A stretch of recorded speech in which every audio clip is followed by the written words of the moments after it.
Sometimes the conditioned soul is absorbed in finding residential quarters or apartments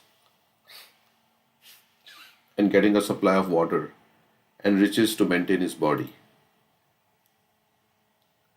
Absorbed in acquiring a variety of necessities, he forgets everything and perpetually runs around the forest of material existence. I think we read this yesterday. The next verse. Yeah. Sometimes, as if blinded by the dust of a whirlwind, the conditioned soul sees the beauty of the opposite sex, which is called pramada. Being thus bewildered, he is raised upon the lap of a woman, and at that time his good senses are overcome by the force of passion. He thus becomes almost blind with lusty desire and disobeys the rules and regulations governing sex life. He does not know that his disobedience is witnessed by different demigods, and he enjoys illicit sex in the dead of night, not seeing the future punishment awaiting him.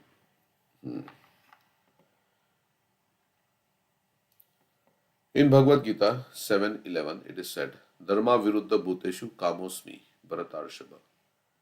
Sex is allowed only for the begetting of children, not for enjoyment. Just 1 minute.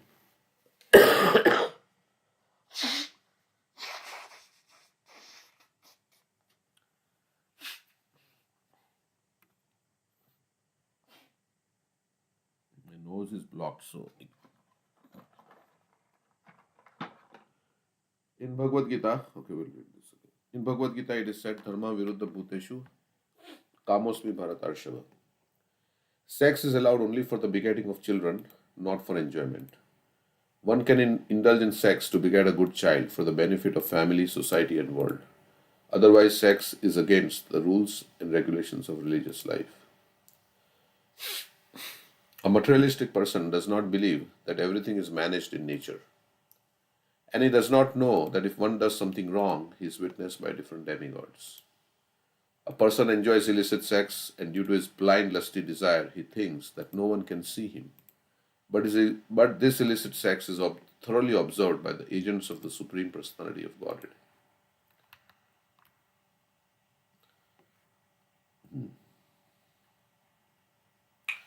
Therefore, the person is punished in so many ways. Presently in Kali Yuga, there are many pregnancies due to illicit sex, and sometimes abortions ensue.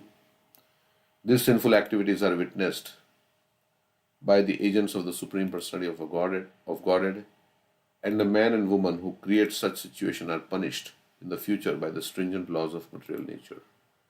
Devi Esha Gudamai, Mama Maya Durattaya. Illicit sex is never excused, and those who indulge in it are punished life after life. As confirmed in Bhagavad Gita 16:20. Asurim yonim mapanna muda janmani janmani mam aprapyaiva konteya tato yanti adhamam katim. Attaining repeated birth amongst the species of demoniac life, such persons can never approach me. Gradually they sink down to the most abominable type of existence. The Supreme Personality of Godhead does not allow anyone to act against the stringent laws of material nature. Therefore, illicit sex is punished life after life. Illicit sex creates pregnancies, and these unwanted pregnancies lead to abortion. Those involved become implicated in the sins, so much so that they are punished in the same way in the next life. Thus, in the next life, they also enter the womb of a mother and are killed in the same way. All these things can be avoided by remaining on the transcendental platform of Krishna consciousness. In this way, one does not commit sinful activity. Illicit sex is the most prominent sin due to lusty desire. When one associates with the mode of passion, he is implicated in suffering life after life. So, rajasastu phalam dukkham.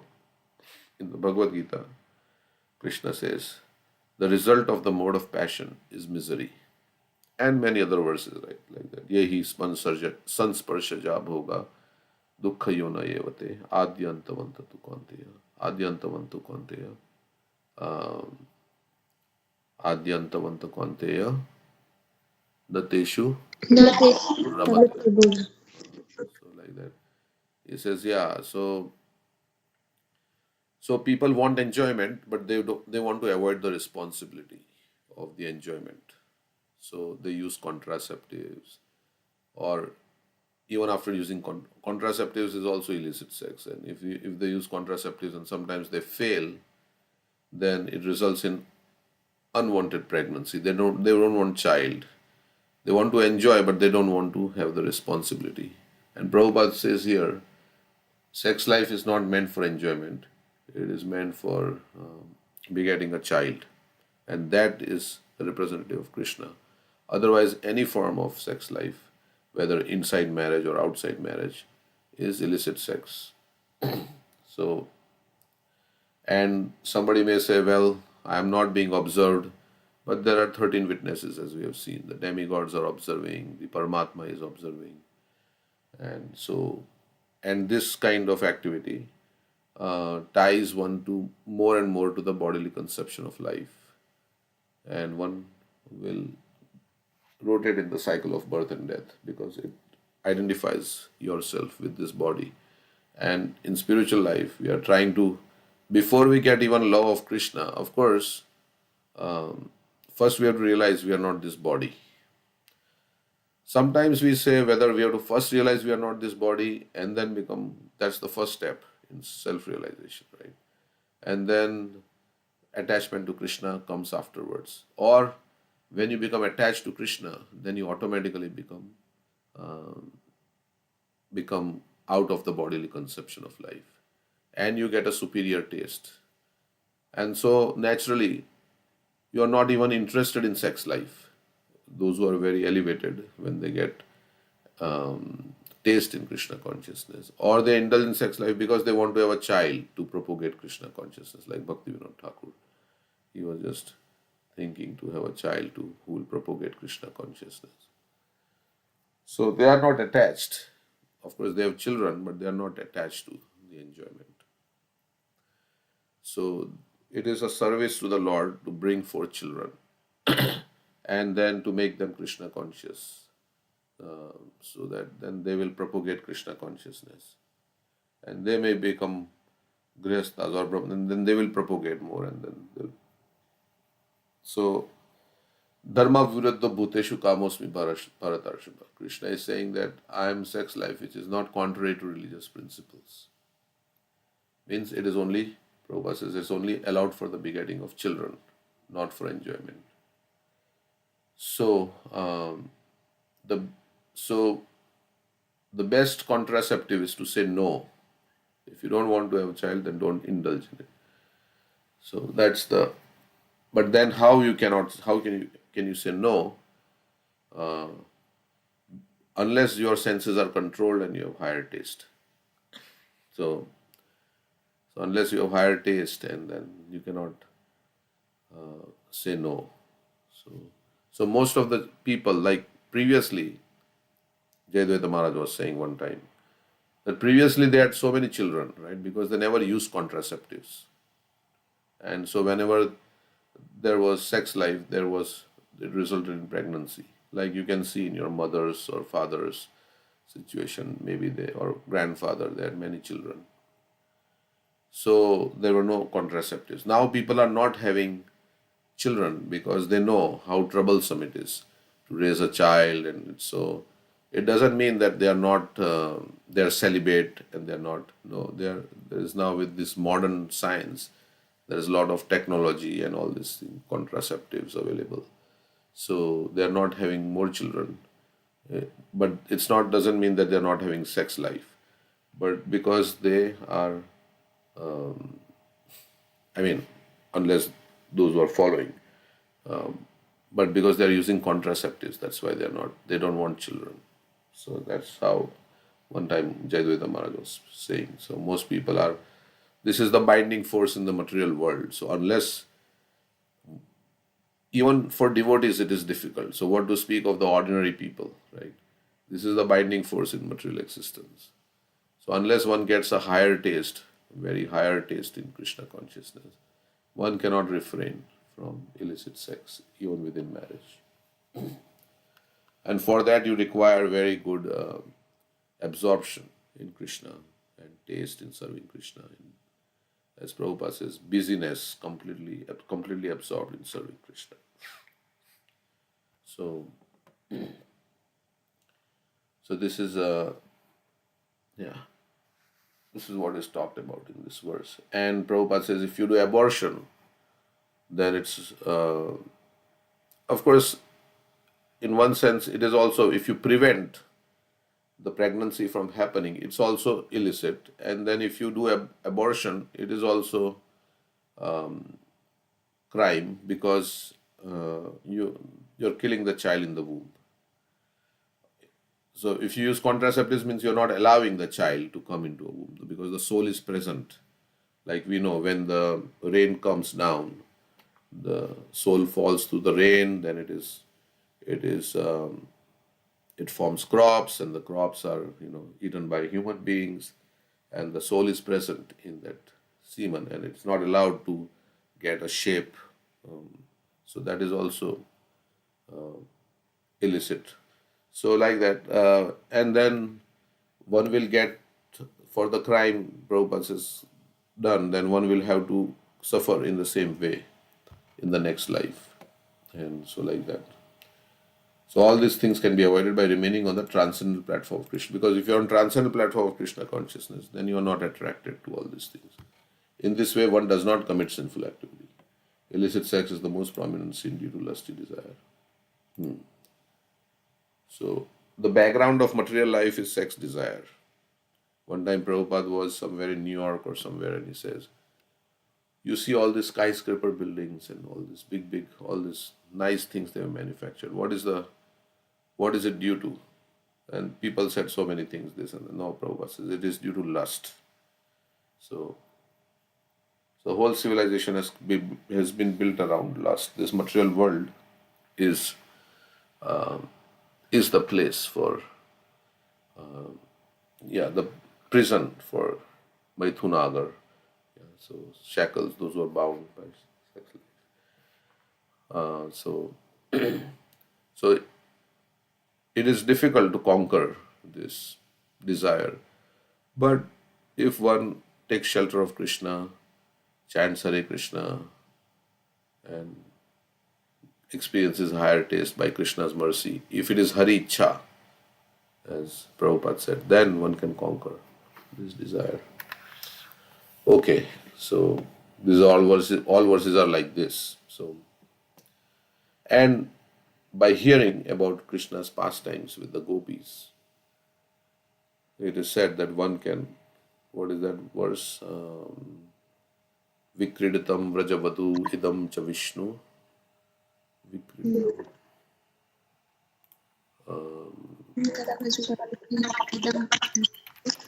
श्रद्धान्वितो अनुशृणुयात् अथा वर्णयति भक्तिं परां भगवती प्रतिलभ्य कामान् हृद्रोगम् आशु अपि अहिनोति अचिरेण धीरा. Vachirena Thira, not after a long time.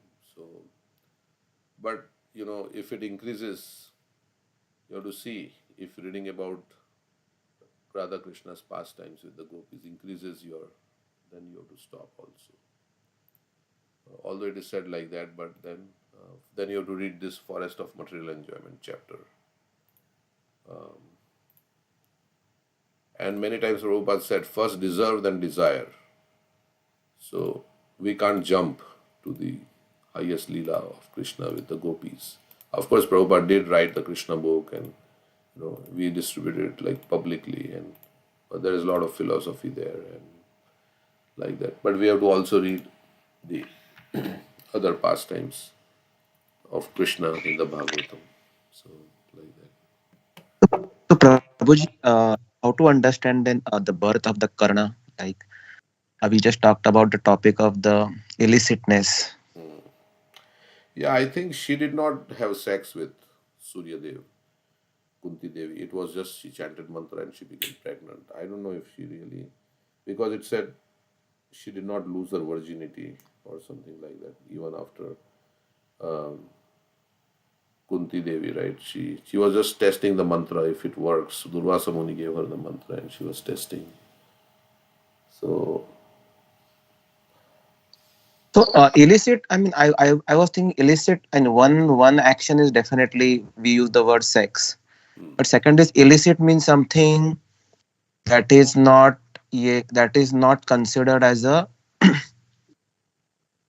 So the accept definition, accepted, right? accepted It's not. form of sex life. So Prabhupada says any anything outside marriage, of course, it is, and within marriage, if it is not for the purpose of having a child, it is considered illicit. That's basically the definition of illicit sex.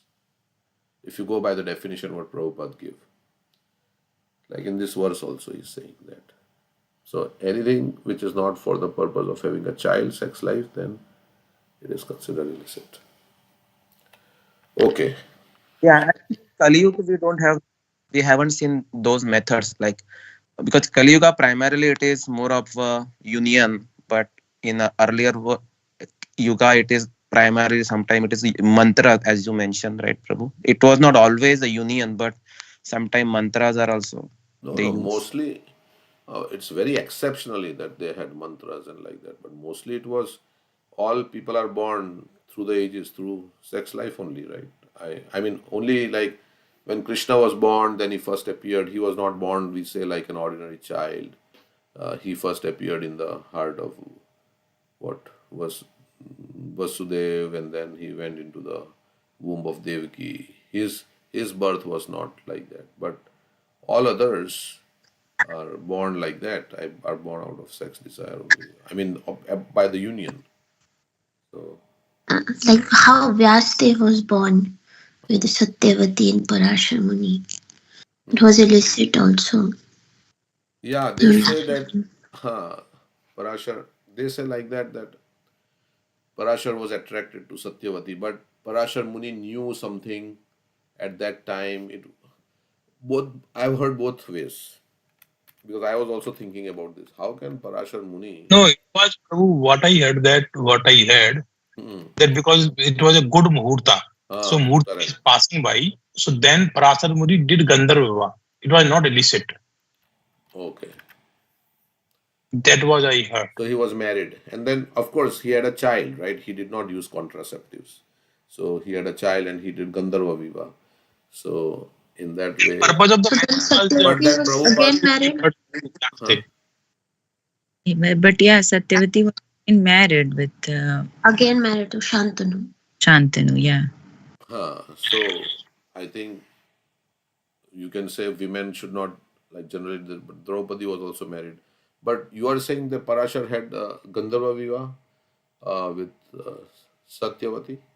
I think he was on the boat or somewhere where it is saying. Yeah, his Correct. crossing. So purpose was to give birth to Vyasdev, right? That was the purpose of their union. It was not enjoyment or anything. It was to give. I've heard No, that how also. Prabhupada writes it, No, he got attracted by Satyavati. yes. Yeah, Prabhupada writes like that. Yeah, and but I've heard the other one also because how can Parashar Muni, who is such a great soul, how can he be like because he has written the Vishnu Puran. We say he has given the definition of Bhagwan, and but Prabhupada writes like that also. So we have to see. We have to find some scriptural reference for if you have some scriptural reference where it is said that Parashar Muni. Because I was also thinking how Vyasadeva that. So let's see if Prabhupada says somewhere. Let's ask ChatGPT what ChatGPT says. Did Parashar have illicit sex with Satyavati?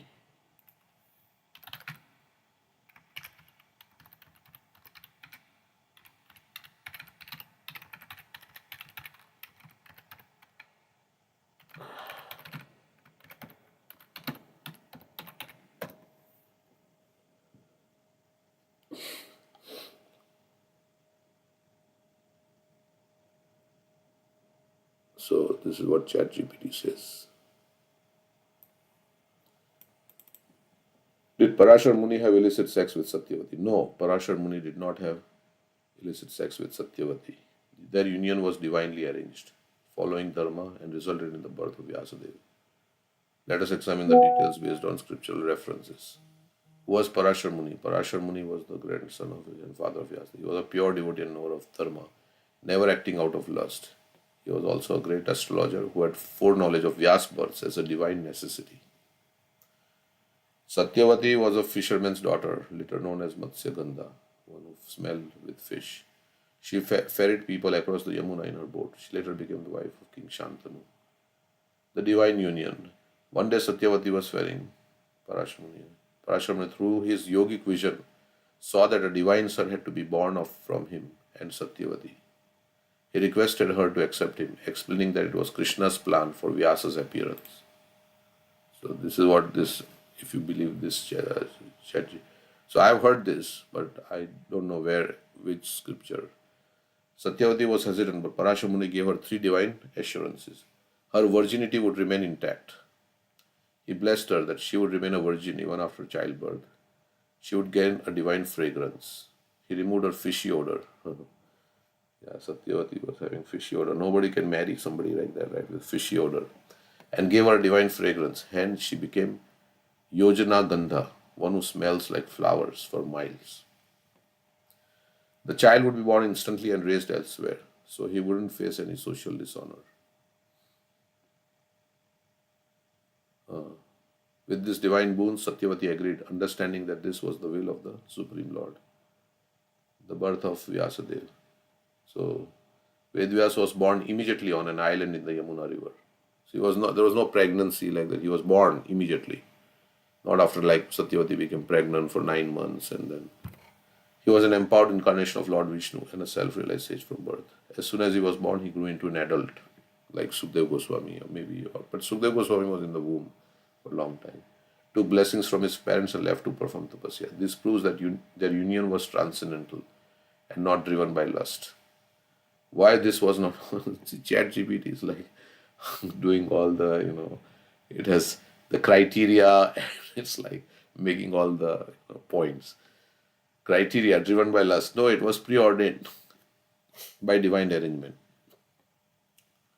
So it was not driven by lust. It was Dharma followed. Yes, Parashar Muni ensured no dishonor to Satyavati. And then result, birth of Vyasadeva, an incarnation of Lord Vishnu. Social consequence none, as Satyavati remained a virgin.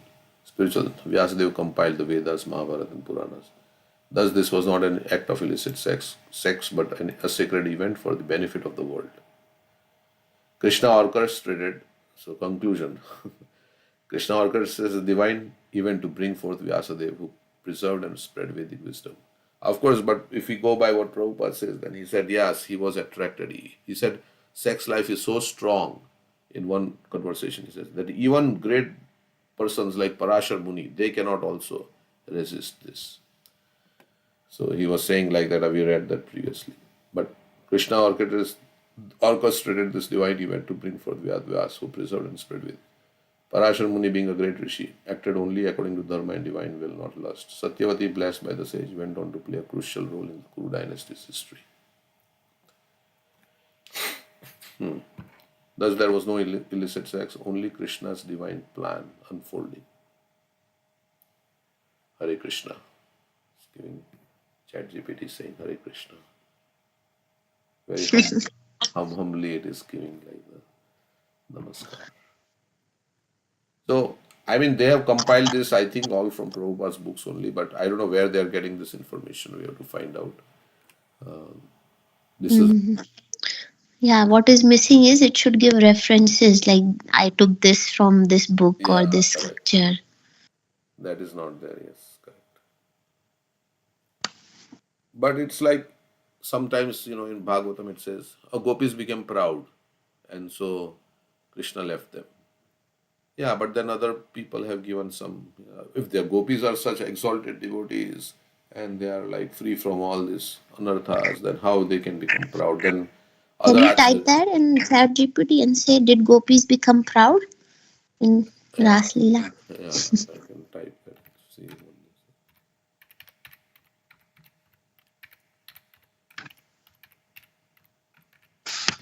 It seems like that some devotee is putting some information in the chat GPT. No, this Yeah. is like a whole encyclopedia of all the. I don't know. I mean, how can all this be?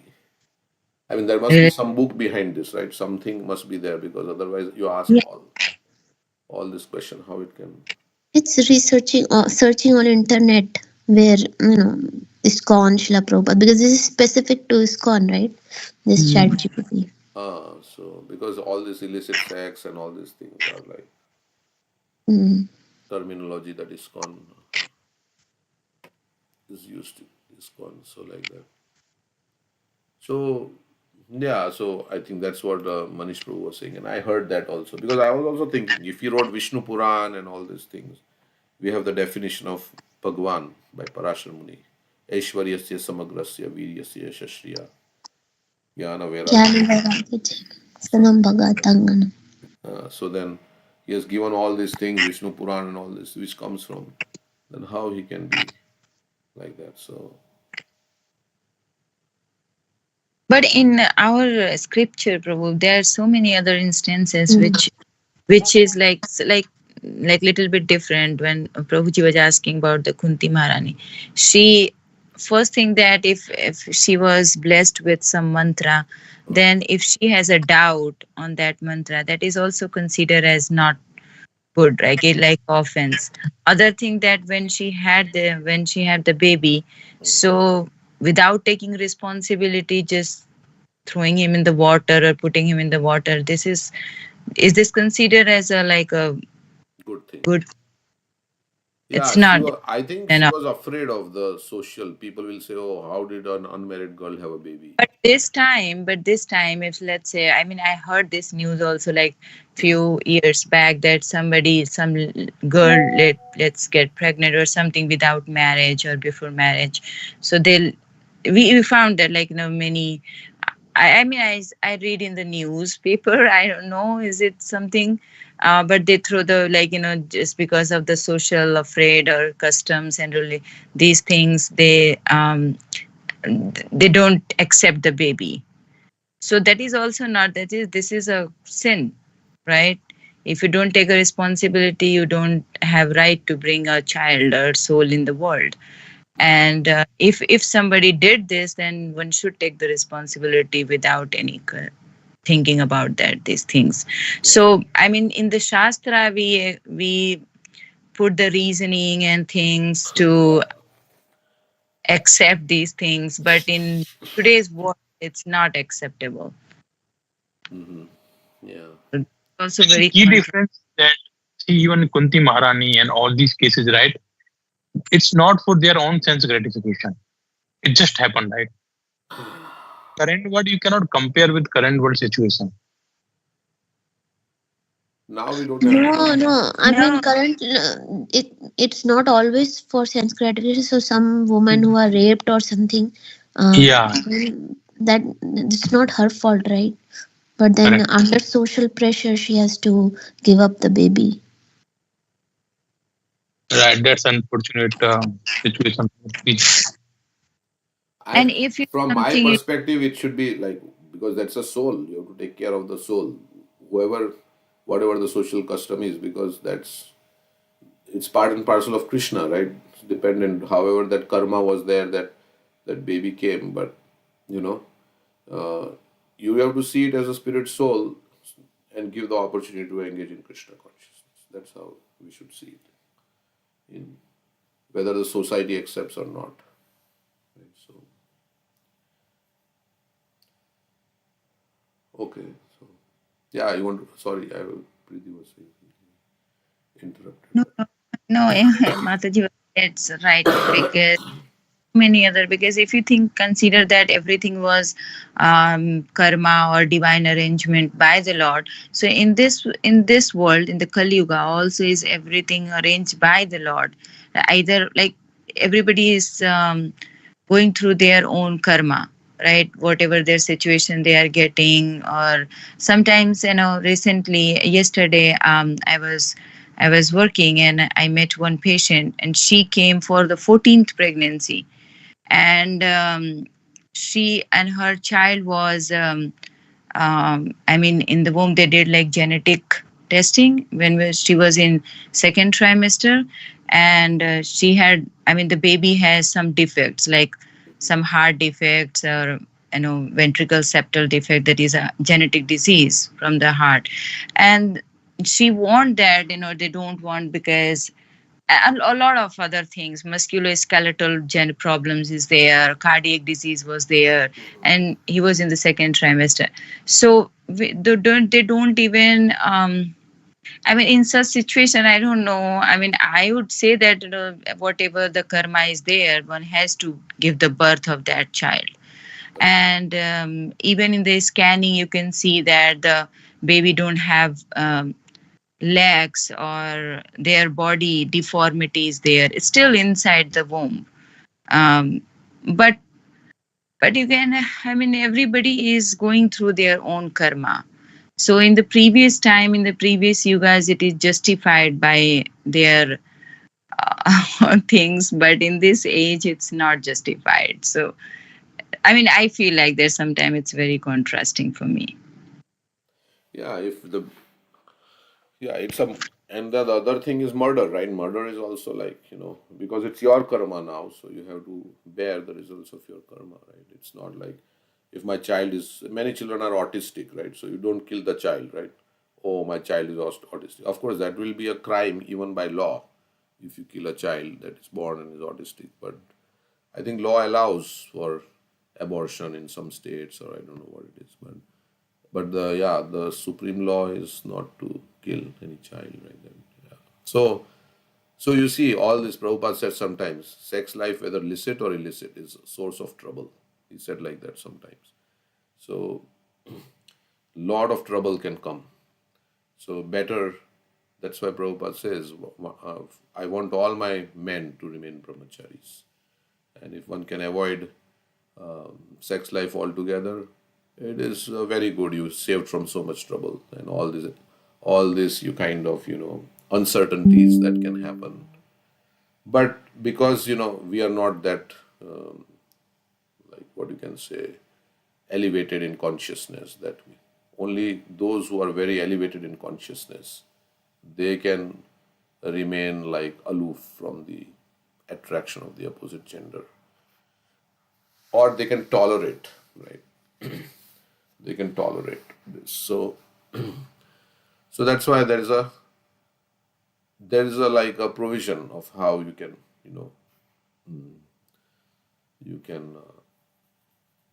use that urge.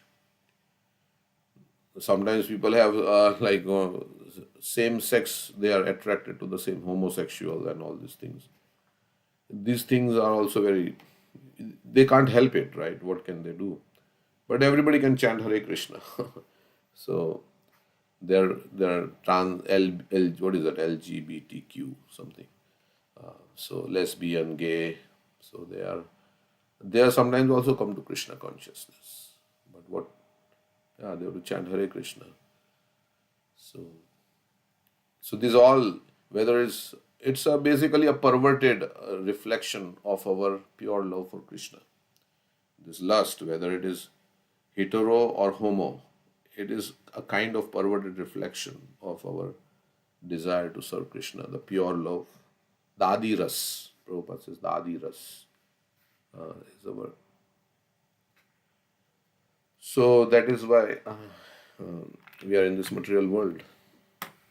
And that's why there is all the ashrams, so that you can gradually become free from all this desire. And those who have become free from this desire, they can feel the freedom, and they can feel the joy of celibacy, and how they can experience happiness on a transcendental spiritual platform. Okay, so we say like the whole four ashramas are to deal with sex desire. Brahmachari, no sex life, or you're supposed to control, you're trained to control. Grihastha, sex life only under regulation, only for the purpose of having a child.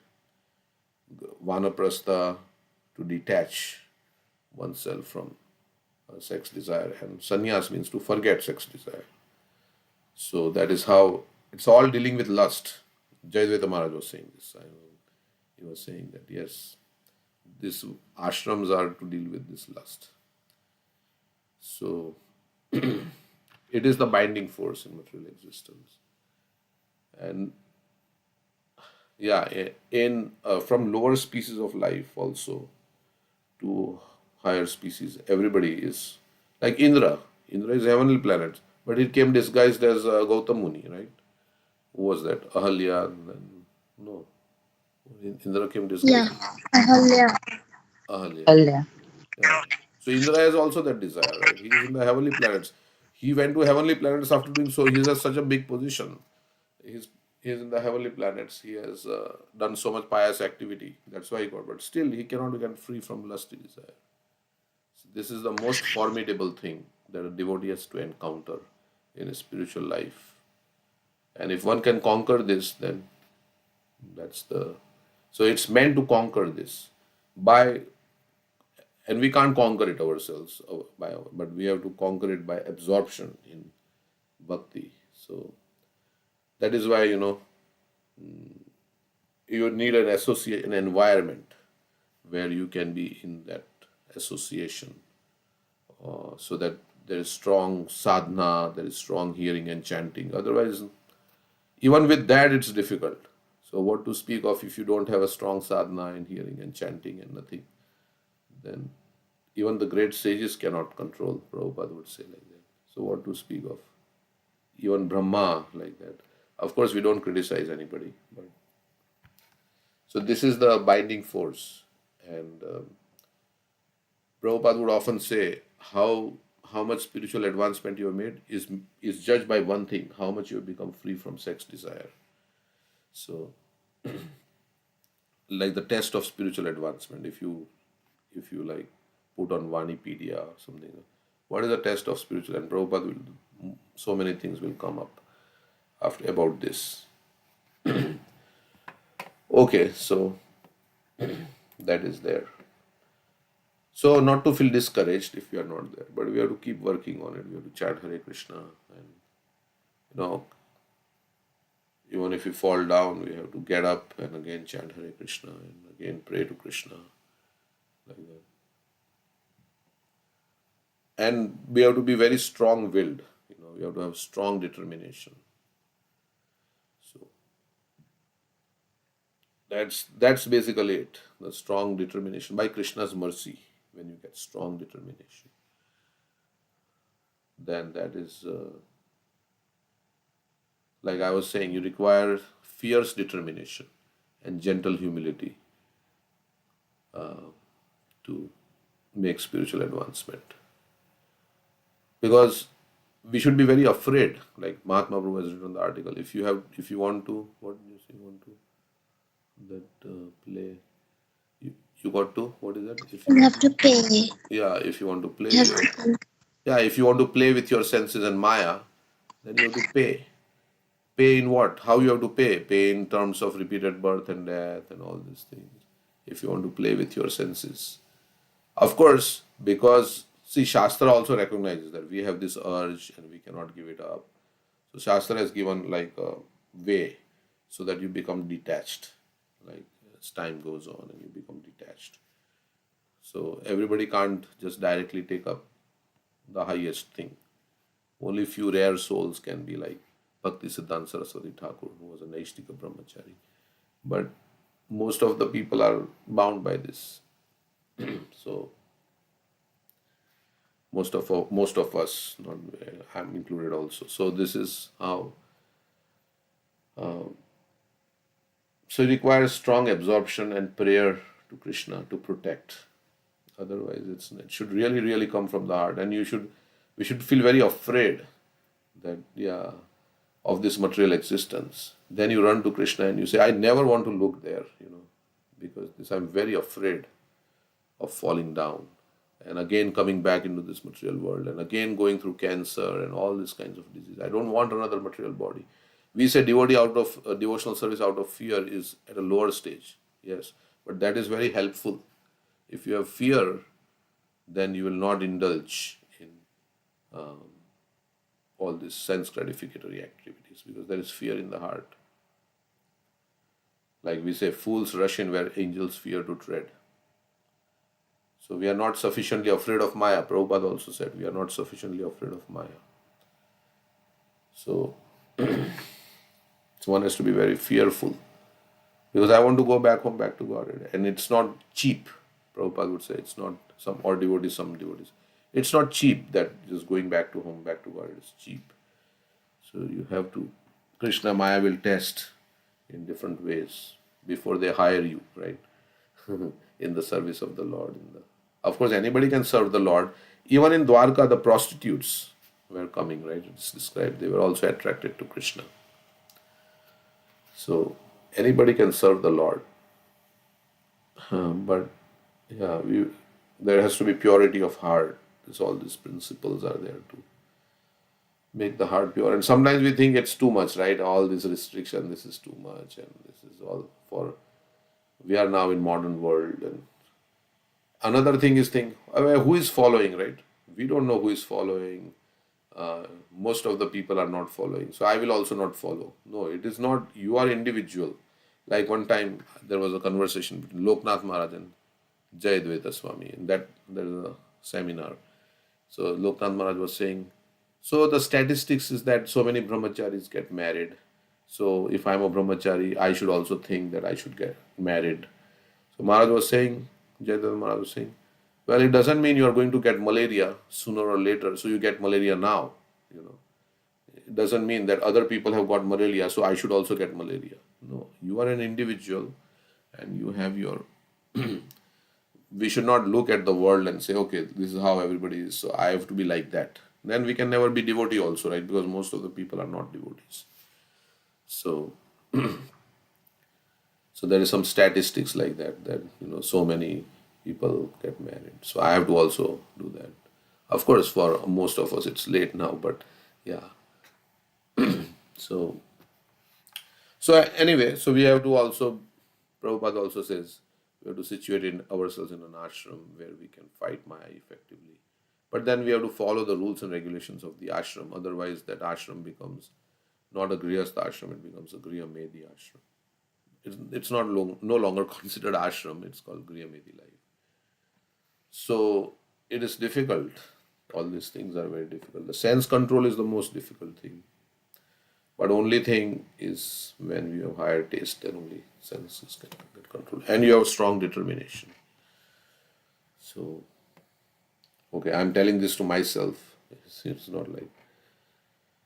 So we have to wage a war, right? So waging a war. So what is waging? It's waging a war. Prabhupada says it's waging a war against this illusory energy. It's against this sense gratification. We are waging a war against sense gratification, which is most difficult to overcome for the conditioned soul.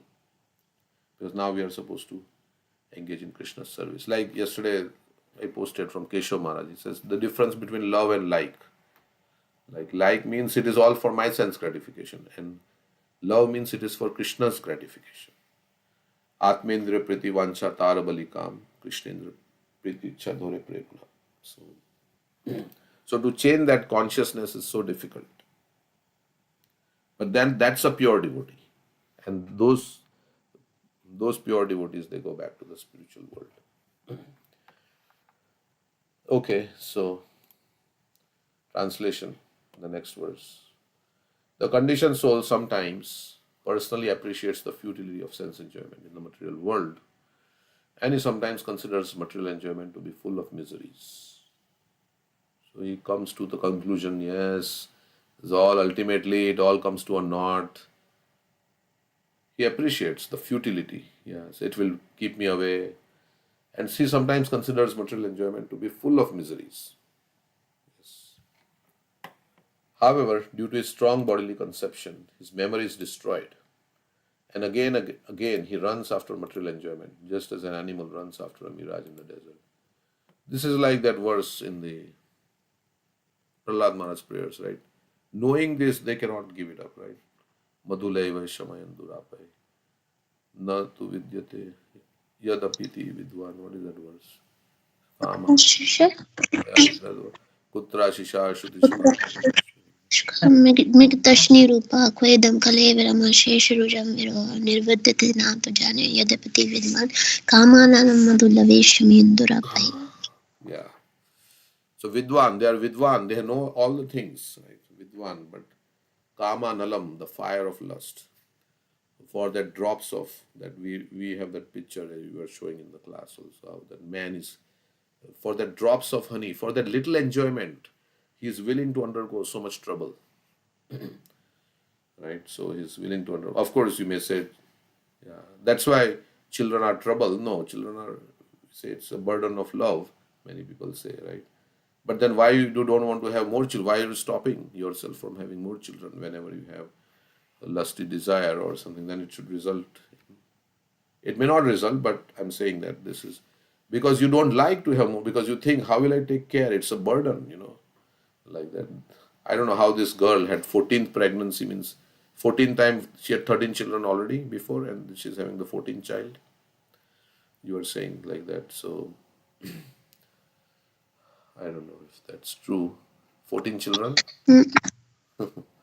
They may have tested before that this abnormal, the fetus is abnormal. But I don't know. Preeti can say. yeah. So she is not there. But anyway, so that is the thing. So people don't want to. People want to enjoy but avoid the responsibility because it's trouble. They know it takes so much money to raise a child, right? To certain age, like that. So much money, so much endeavor, and so much effort, and sleepless nights, and so many things. So they don't want to have. So yeah. So so much trouble comes from this enjoyment. Of course, if you are seeing as a part and parcel of Krishna and you raise them as Krishna conscious children, then it's also a great service because then you are raising devotees and they will propagate Krishna consciousness. But there is no guarantee, right, that they will become devotees, and you have to think a lot where they will study and how they can. Of course, that can be also considered as devotional service because you're trying to save a soul from the clutches of Maya. You're trying to save a soul from the clutches of Maya. So it is. But then you have to think about which school, what association he's getting. He doesn't fall into bad association, and it's a project in itself. So that's why some devotees homeschool their children, like Kalindi Mataji, she's homeschooled. So yeah, and then you see everybody as Krishna's child also. So then, okay, the main disease in material life is the bodily conception. Being baffled again and again in material activity, the conditioned soul temporarily thinks of the futility of material enjoyment. But he again tries the same thing. So, how many times we have been defeated? But we don't give up. Right? We don't give up. We again try. Right? Again and again. Puna punascharvita charvanam. Last life we were defeated. We died and everything we did was finished. We don't have any memory, but this is the truth. If we believe that we are the soul and we transmigrated from so many lifetimes, we were defeated last life. And we got another material body. We are again back here in the material world, trying the same thing again. So, so the main disease in material life is the bodily conception. Prabhupada is saying that it's the main disease. To think, and on the basis of this attraction, I'm thinking I'm male, then I'm attracted to a female. Being baffled and again in material activity, the conditioned soul temporarily thinks of the futility of material enjoyment. Oh, it's all useless. But he can't give it up. He's thinking like that. He may speak also. He can. Sometimes, yeah, it is. But the realization that, oh, it's futile, it doesn't come about. But he again tries the same thing. That's what Prabhupada is saying. He temporarily thinks, yeah, it is not. By the association of devotees, a person may become convinced of the material futility. But he cannot give up his engagement. Although he is very eager to return home, back to Godhead. It's like, I want to be a doctor, but I'm not qualified. I have a strong desire to become a doctor, but I am not qualified, like that. That is Dainya Bhav for the advanced devotees. They feel like that. But they are very qualified, then they feel like that. Oh, I am not qualified. When conditioned soul feels like that, he actually feels that he is not qualified. So, by the association of devotees, a person may be convinced, become convinced of the material futility, but he cannot give up his engagement. Although he is very eager to return home back to Godhead. He wants to go to a place where there is no misery, but he cannot give up his engagement because of his conditioning. So that's why we have to really, really take shelter of Krishna and really cry out to Krishna, Krishna, please save me. As this, please save me, Krishna, please, please. Very earnestly beg Krishna and pray and in this mood chant Hare Krishna in a desperate mood to be saved. Under these circumstances, the Supreme Personality of Godhead, who is situated in everyone's heart, compassionately takes away all the material possessions of such a devotee. So Krishna makes the devotee suffer in material existence. As stated in Srimad Bhagavatam, Yasyaham anugrinami harishya tadhanam shanai. Or he will take away the material desires in the heart. So Krishna will take away the material desires in the heart of the devotee. Hari. Then he will feel like, oh, then you can feel the difference. When you had the desire and when you didn't have the desire, where you can feel the difference. It's just amazing, right? Because when you are addicted to something and when you become free, it's like there is this pastime of Devamrita Swami, right? Let me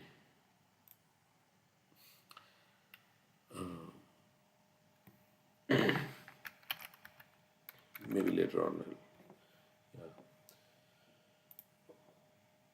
So you come to the Brahma Bhuta platform. When all the material desires are gone, you feel very happy and joyful. And you can engage in Krishna's service with full attention without any distraction.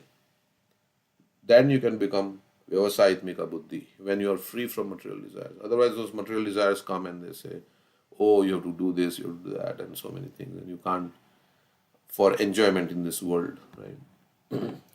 As stated in Srimad Bhagavatam, Yasyaham anugrinami harishya tadhanam shanai. Lord Krishna says that he takes everything away from the devotee whom he especially favors when the devotee is overly attached to material possessions.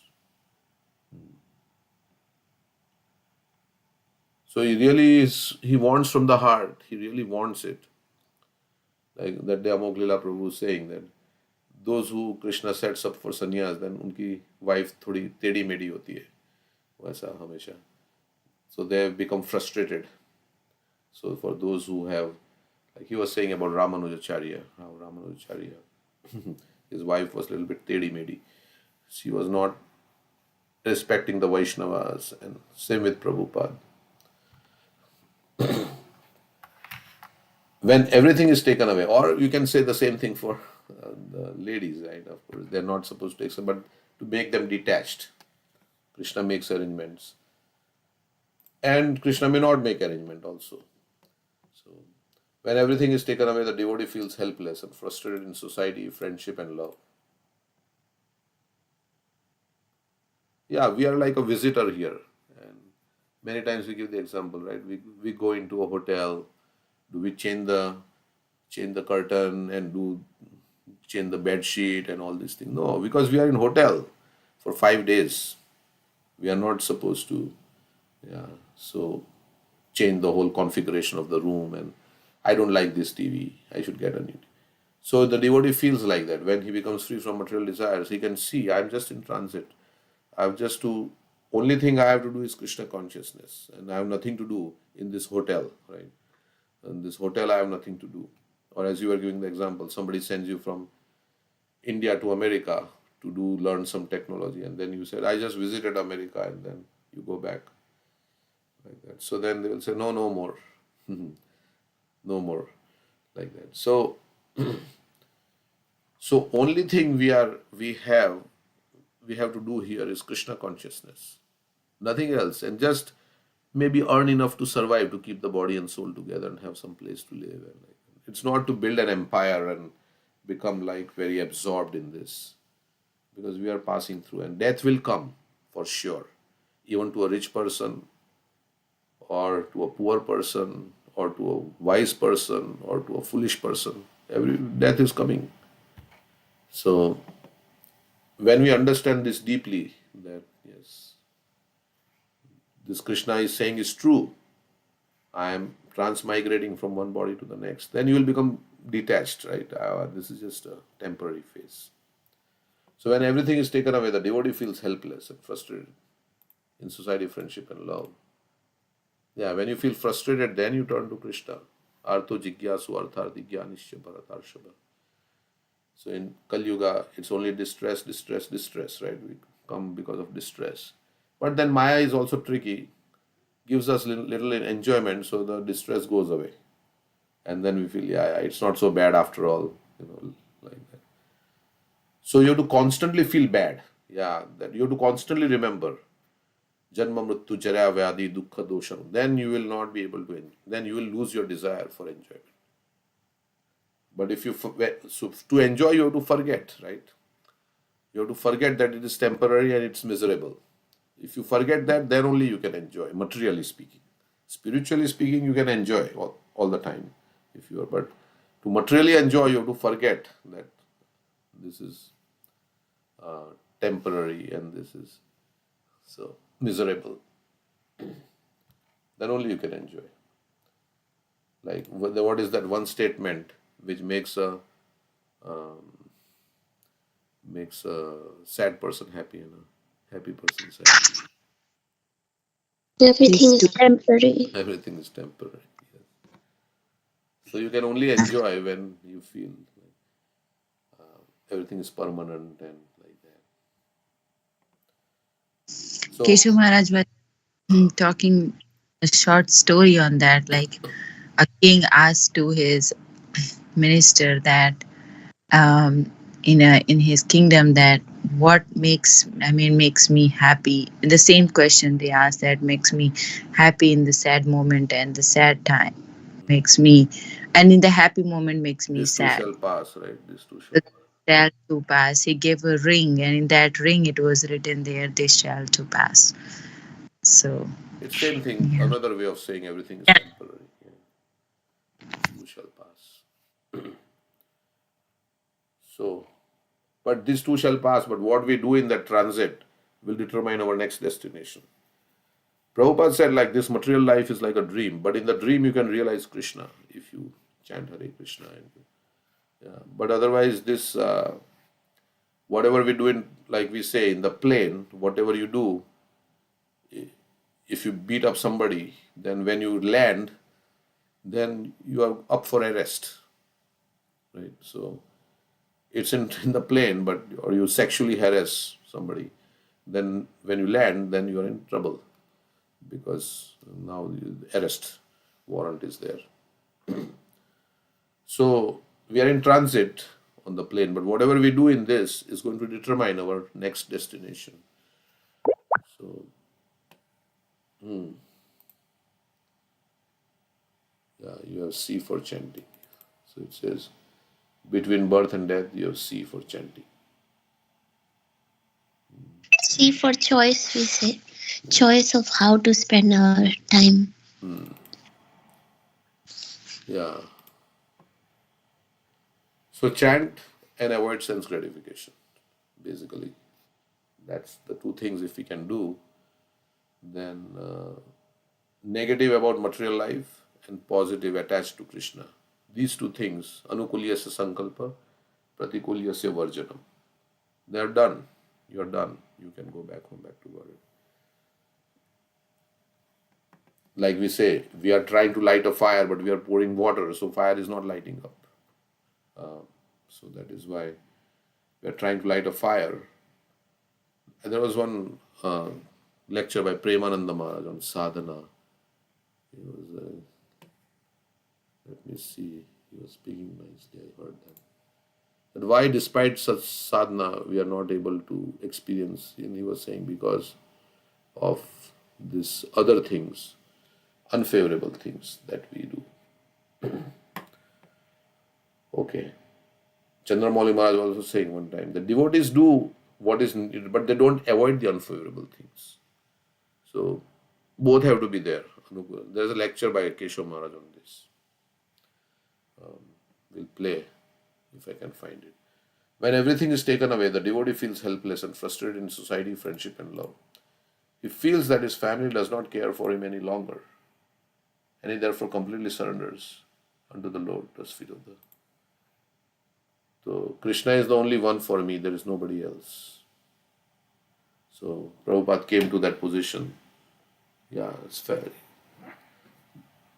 No thing. So it is a blessing in disguise. This is a special favor granted by Lord to a devotee who cannot fully surrender to the Lord.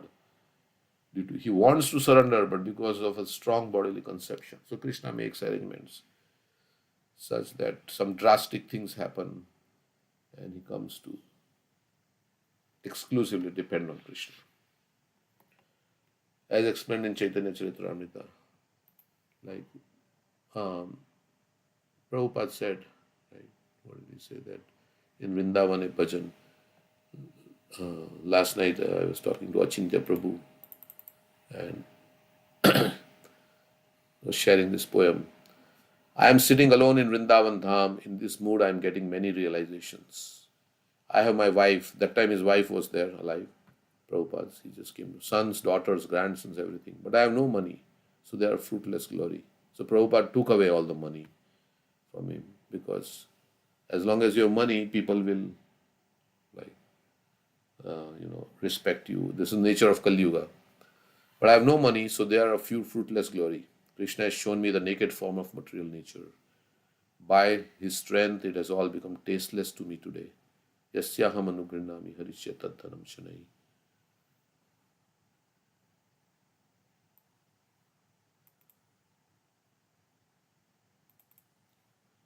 Yeah, it's here.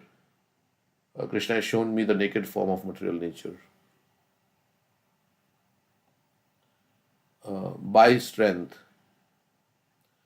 it has all become tasteless to me today. Everyone has abandoned me, seeing me as penniless. Wife, relatives, friends, brothers, everyone. This is misery, but it gives me a laugh. I sit alone and laugh. In this Maya Sansar, whom do I really love? Where have all my loving father and mother gone to now? So his mother and father had passed away. And where are all my elders who were my own folk? Who will give me the news of them? So his uncles also had passed away and others. Tell me who? All that is left is of this family is a list of names. Like the froth on the sea water mixes again in the sea. Maya Sansara plays just like that. So there is some froth that comes when the waves comes on the shore, and then again water comes and it again goes back. Maya Sansar plays just like that. No one is mother or father or personal relative. Just like the sea foam, they remain but a short time. Just as the froth on the sea water mixes again in the sea, the body made of 5 elements meets with destruction. How many bodies does the embodied soul take in this way? His relatives are simply all related to this temporal body. And in the Chitraketu Maharaj section also, saying, O king, as small particles of sand sometimes come together and are sometimes separated due to the force of the waves. The living entities who have accepted material bodies sometimes come together and are sometimes separated by the force of time. Anyway, so knowing all this, that is what this verse is saying, that it is all temporary, but he still runs after material enjoyment. It is like athakena prayuktoyam papam charati purusha anichanapi varshneya baladivani yojita. Knowing that, but we can't implement, right? We have to. So the only thing we have to remember is to implement, because we have had so much knowledge. Now, how I can implement this knowledge? That should be constantly our focus. How I can live the knowledge, how I can apply it in my life. That should be the focus, implementation. Otherwise, it is all talking and lip service, right? So how I can apply? How can I apply? And meditation on that, then you will think, yes, now I will apply, because you are meditating on that. then it becomes like whatever you meditate upon, that's what you're going to do ultimately. So how can I apply? How can I chant nicely? How I can avoid this? How can I do this? So favorable, how can I implement favorable? How can I avoid the unfavorable? So both implementation.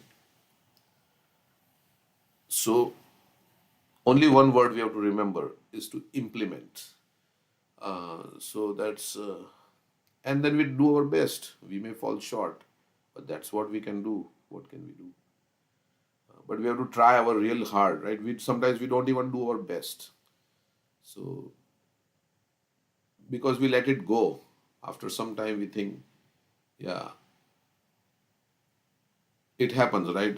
Okay, I did not follow, so now why should I follow now? It's already gone. It's a gone deal, right? No, every moment you should think like, no, I have to implement. I have to. Maybe the last round, the last mantra I chanted was inattentive. Okay, forget that last Maha Mantra. But again, I'm being given an opportunity. Every moment you have to try your best. So sometimes they say you should ask yourself the question: am I doing the right thing right now? If you're not doing the right thing right now, then change. Don't worry about yesterday what you did. Now what forget the past that sleeps, right? Because that you can't change what has happened in the past. That is gone. But now you have an opportunity to make your future. So you say, am I doing the right thing right now?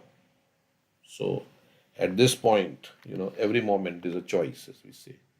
Am I doing the right thing? And if the answer is no, then if I'm thinking something which is not right, then immediately you say, no, this is not the right thing. Okay. So we have to constantly ask ourselves this question: am I doing this? Then only we can be in steady consciousness, right? Like throughout.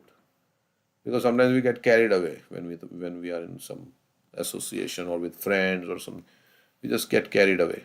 So we have to constantly ask this question. And another way also is to think not what others are thinking of me. Am I doing the right thing? Because that is what I have to do.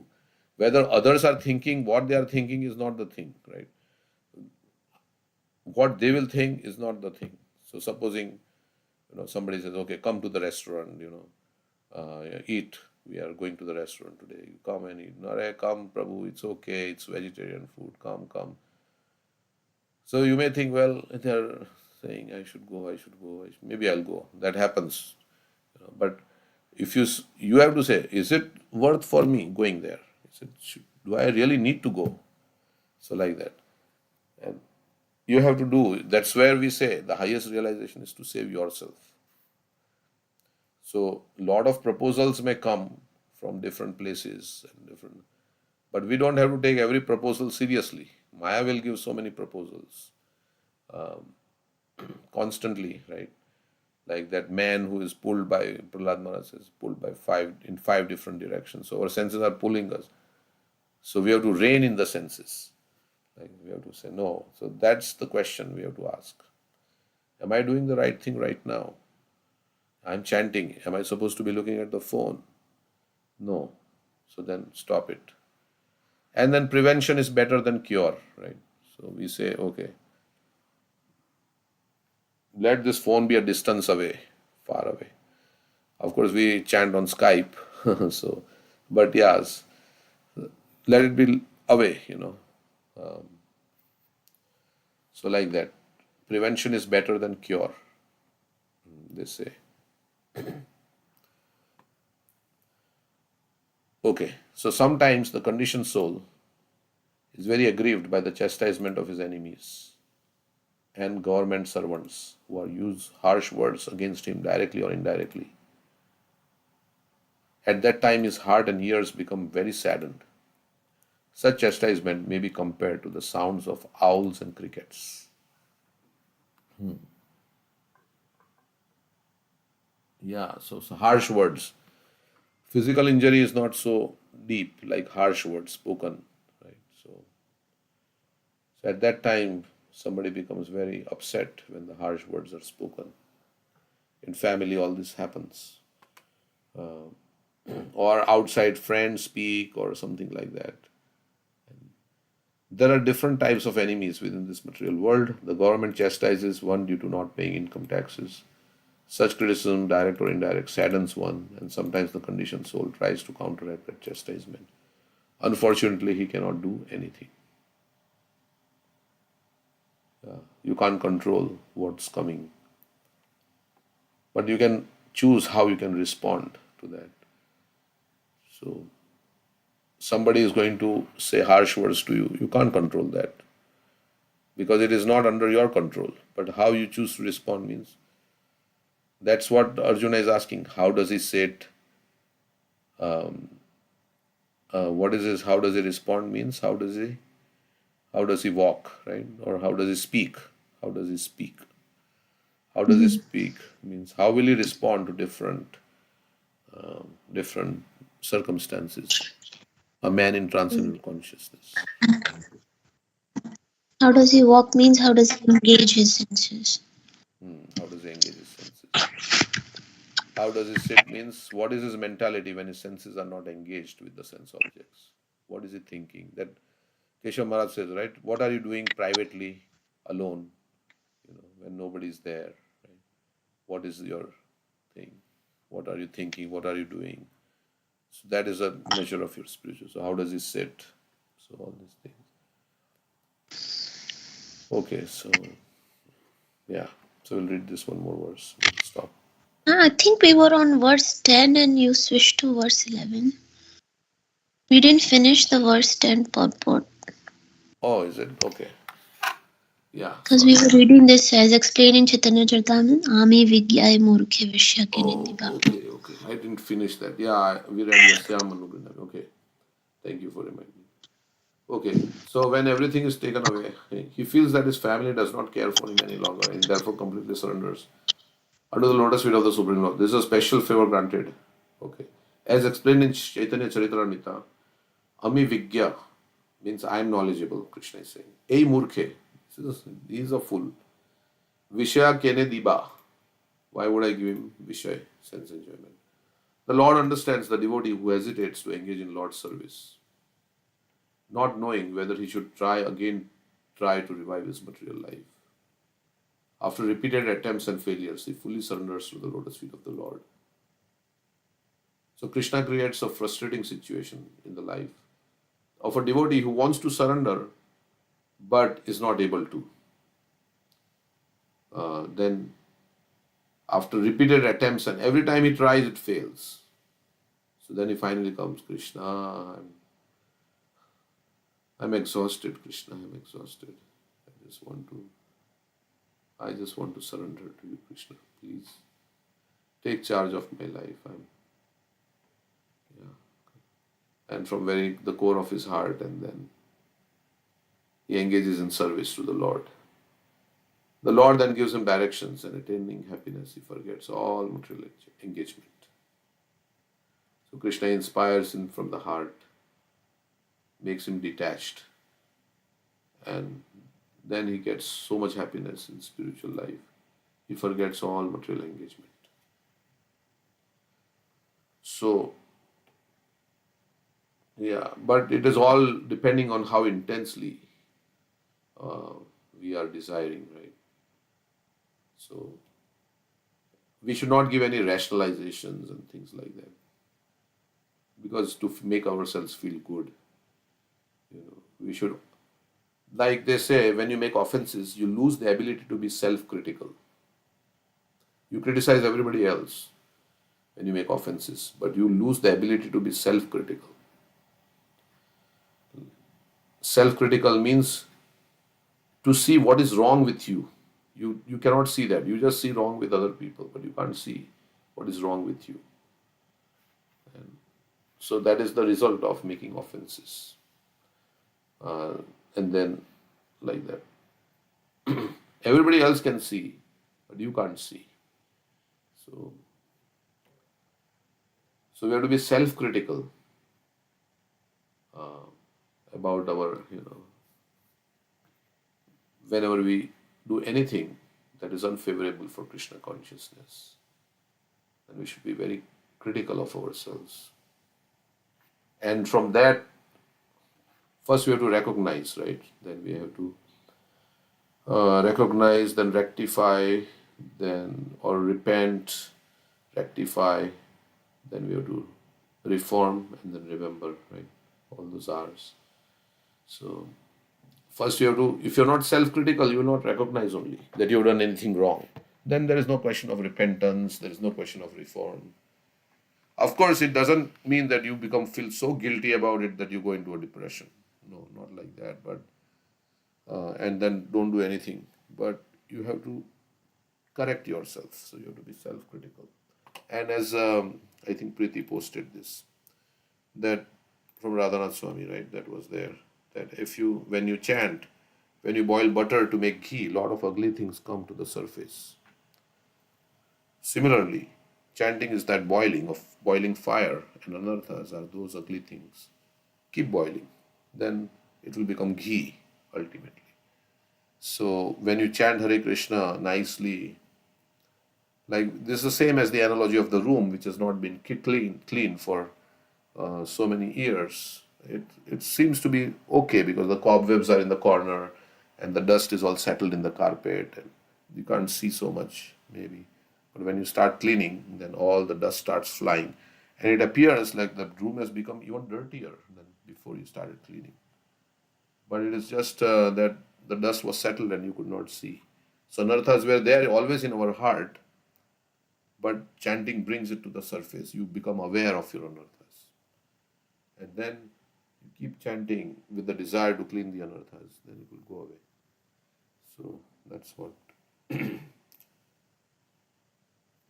is all about.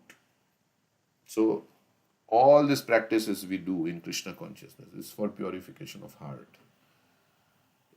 Information is meant to bring about transformation of the heart. So it is not meant for as an academic theoretical knowledge. That's why some questions are not relevant to us. Okay, what did this, like yesterday we were discussing about Vallabh Bhatta, is Vallabh Bhatta Vallabhacharya or not, or so many things we were discussing. But in one sense, these things are not relevant. I was discussing with Muru, who came yesterday. He says, yes, yeah, but I was not so much, into this discussion because ultimately I come to purify my heart. It doesn't matter for me whether, of course, we want to know for preaching purposes like that people ask. But there are many things about which are not really going to which even if I know, it's not really going to purify my heart. So it is not about what things will purify my heart. That is what I want. So, so yesterday we found that this Vallabh Bhatta is Vallabhacharya, and Vallabh Bhatta, because Prabhupada writes in one purport, I sent it to Bharat Prabhu last night because he was asking the question that why did Vallabh Bhatta join another sampradaya, Vallabhacharya? And so I was researching that, and I came upon a purport. If I remember, it's Madhya Lila 19.61. So Prabhupada is writing in that. Vallabh Bhatta was a great learned scholar of Vaishnavism. In the beginning, he was very much devoted to Sri Chaitanya Mahaprabhu. But since he thought that he could not receive proper respect from him, he later joined the Vishnu Swami sect and became the Acharya of that sect. So this is what, because he was saying that why did Vallabhacharya, if he was devoted to Chaitanya Mahaprabhu, why did he join another sect, Vishnu Swami sect? And why he, so here is the answer Prabhupada is saying. In the beginning, he was very much devoted to Sri Chaitanya Mahaprabhu, but since he thought that he could not receive proper respect from him, he later joined the Vishnu Swami sect and became the Acharya of that sect. His sect is celebrated as the Vallabhacharya Sampradaya. This Sampradaya has had great influence in Vrindavan near Gokul and in Bombay. Vallabh Bhatta wrote many books, including a commentary on Srimad Bhagavatam called Subodhini Tika and notes on the Vedanta Sutra. Then he gives a whole description about Vallabhacharya's life, little bit. Yeah. Okay. So Prabhupada books has the answers also. Yeah, but that his question was like, is he not a pure devotee? Yeah, he's a pure devotee. I think that's yeah. Prabhupada quotes. He's a pure devotee. Then the question may be, yeah. Then why did he become proud? Desire, respect, or why Chaitanya Mahaprabhu was rejecting him in the sense he didn't want to talk to him. Yeah. So maybe that also Prabhupada quotes somewhere. Or we can ask ChatGPT. If Vallabhacharya was a pure devotee, then how did he become proud? Let's see what ChatGPT says.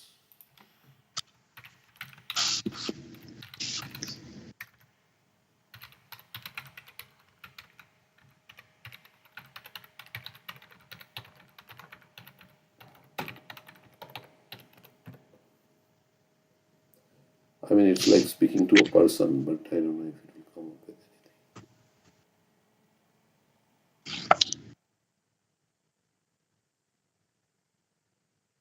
Yeah, it is saying Vallabhacharya was a great devotee of Krishna, highly learned scholar, and the founder of Pushti Marg. However, there is a famous incident where he displayed pride. This story teaches important lesson. Even advanced devotees, so he's saying it's this story teaches important lesson. Even advanced devotees can sometimes exhibit traces of pride, but Krishna arranges situations to correct them and bring them to even greater humility and devotion. But then the question may come that why did he not stay in the same parampara? Why did he start? Which Prabhupada says like that. So and then he goes about telling. So even advanced devotees can have some last vestiges of, you say,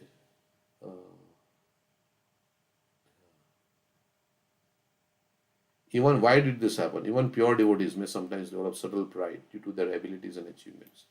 Krishna personally corrects them to purify their devotion and make them even more surrendered. Vallabhacharya was never offensive. His pride was just an attachment to his scholarship, which Mahaprabhu corrected with love. This pastime teaches us humility.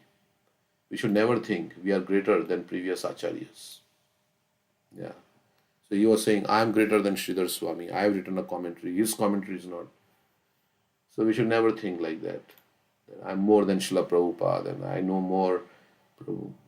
Everything we got from Prabhupada, and then we become proud and say like that. Humility is greater than scholarship. Even advanced devotees should respect previous acharyas. Krishna corrects his devotees when necessary out of love. True devotion is about surrender, not just knowledge. Wow, so such a nice way ChatGPT's final thought. Even if a pure devotee like Vallabhacharya displayed a little pride, it was only to set an example for us, to remind us that true bhakti means humility before Krishna and his devotees. How it is answering all these questions like that. It's amazing, right?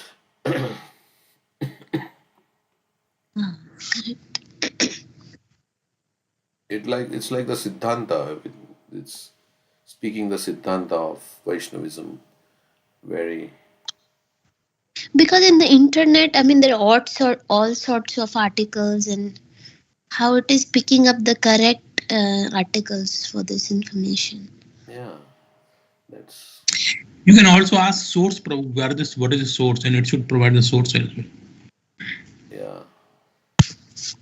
But from whatever we have heard, this seems true, right? I mean, the Siddhanta, whatever it's saying, like Yeah, he's not saying that he's not a pure devotee. He's saying that he's advanced devotee, but advanced devotee also make mistakes, and it is also Krishna is showing us through his example that we should not do yeah, this. all that we say, that's he's saying like that. Right, yeah.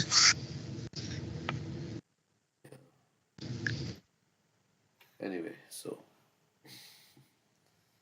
but we take what from wherever we get good instructions, we can take it, right? They say, even though it's not really a person, we know, but wherever the good instructions are there, it helps us in bhakti. Okay, but Chat GPT can't become our guru. So we can say, okay, I will just have Chat GPT. Because Chat GPT cannot pull us by our ear when we are not doing correctly. Right? They say there is book Bhagavad and there is person Bhagavad. The person Bhagavad is more than the book Bhagavad because person Bhagavad can pull you by the ear when you are not and correct you. Book Bhagavad, yeah, it is yeah, it is there, but it is not going to come and pull your ear. Prabhupada said Yeah, it. I mean, person Bhagavad also shows by his example and we feel inspired seeing their devotion Correct. Yeah, that and their is service. That this chat GPT. yeah. So okay. So we will stop here. It's already 9:15. We started a little late, but 9:15. Um, yeah. So I have to finish some rounds. So if you want to stay, I have to chant. But if you have to go, I understand. Thank you everyone for joining. Hare Hare Krishna. Krishna, Prabhuji. Krishna. Hare Krishna.